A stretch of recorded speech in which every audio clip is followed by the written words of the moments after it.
Today we have a demonstration on how to make Marzipan Rose.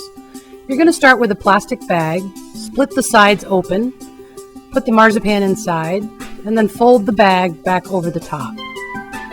You begin rolling out the dough with a small dowel or rolling pin. You want to roll it down to about 1/8 of an inch. You want to pick it up and turn it periodically because the plastic bag can start to wrinkle. Roll it out evenly. When rolling any dough, it's a good idea not to roll past the edges. Just bring the dowel close to the edge.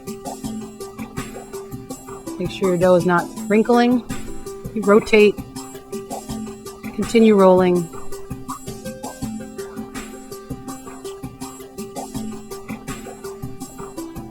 And when you have a nice even thickness, about 1/8 of an inch, you don't want it to be too thin, 1/8 of an inch, we're going to cut out petals.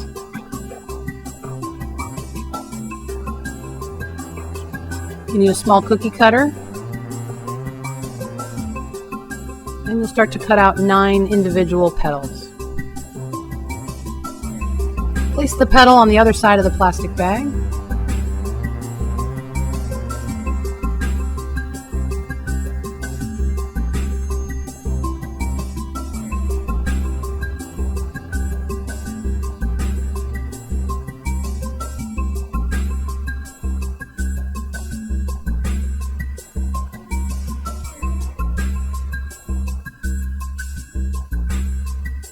Reserve your scraps. Keep them wrapped in plastic wrap so they don't dry out. They can be reused for another rose. Reserve a small piece to the side and wrap the remainder.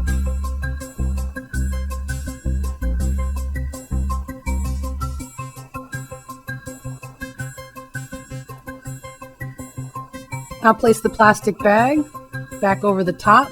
We're going to thin the edges.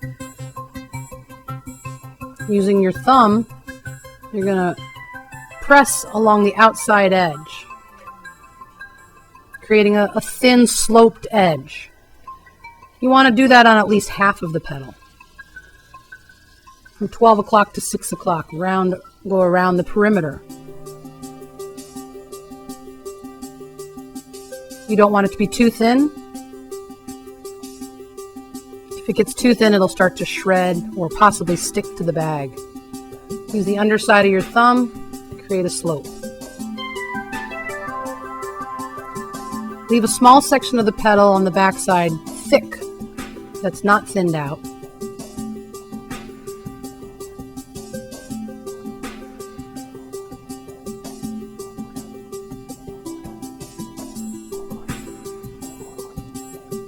Okay, now you lift the petal from the thick edge. The thin edge is on top. Now we're going to take the scrap and roll it into a ball, and then form it into a teardrop cone by rolling it between your palms at an angle. Let the dough drop down into a teardrop. It should have a sharp point on one end and a wide bulbous bottom. Now we take the first petal, attach the cone, stick it onto the marzipan petal. It should attach without any egg white or water. Now you're going to wrap the petal around the cone. First, the right side folds in all the way around the cone. So you're essentially hiding the cone with the petal. And then you're going to fold the other flap around, leave a little bit not attached that's still open, and start to flare it back with your finger. Curl it back a little bit like it's blooming, like a rosebud that's starting to open. Now we shape it. We shape it into a rosebud that's sitting on a pedestal. Push down on the pedestal. It's like a little foot, a base that it sits on. And it narrows in the middle. And you build the rose sitting on that pedestal. Now we're going to add 3 petals. First petal is going to go behind the spiral that forms the bud. Wrap it around on the back side. Press it on so it sticks. Take your second petal and overlap. Start about halfway behind the previous petal. overlap, make sure you attach, wrap it around, attach on the other side. Take your finger and curl the top edge back. Flare it open a little bit like it's blooming. Shape it, continually shape and press it down onto the table.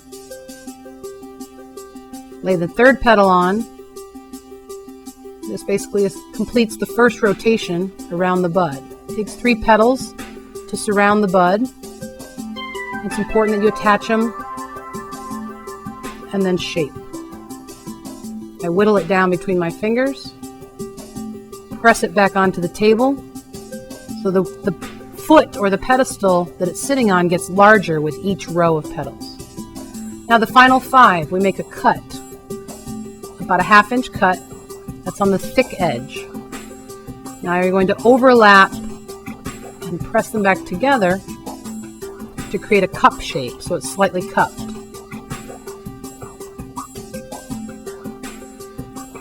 You take the cupped edge on the bottom and you flare the top so it comes to a point in the middle. So you use your fingers to shape a point right at the center, top of the petal. It sort of looks like an upside down V shape. Now attach the petal, and you want to attach it on the sides, along the bottom, so that the petal doesn't fall down. Keep an eye on it because it might fall over.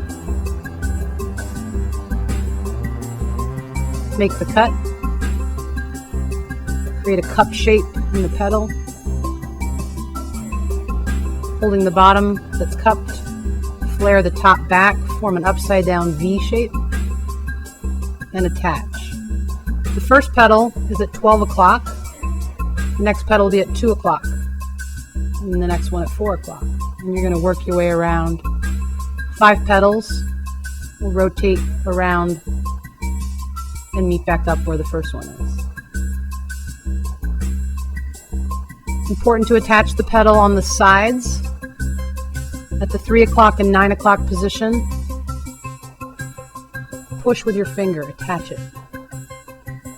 Make sure it sticks and that the V is right up in the center.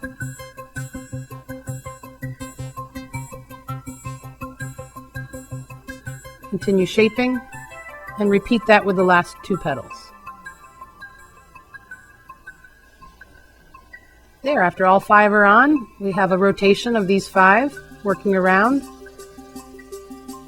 All the petals should be even with the bud. Everything should be the same height.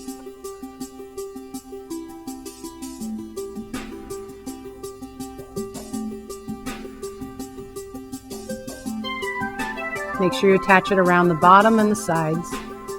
Keep the V point pointing up. Now we're going to just shape the bottom.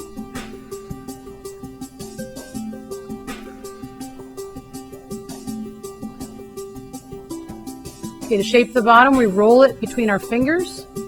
We're going to whittle it down to a skinny connection point. And then we pull the excess down, and that leaves a little stem. And then to let the rose dry, we place it on a drying rack, or in this case, just rest it onto the plastic. And let it dry overnight. After a week, it should be completely dry. It's edible for up to a week. It's beautiful forever.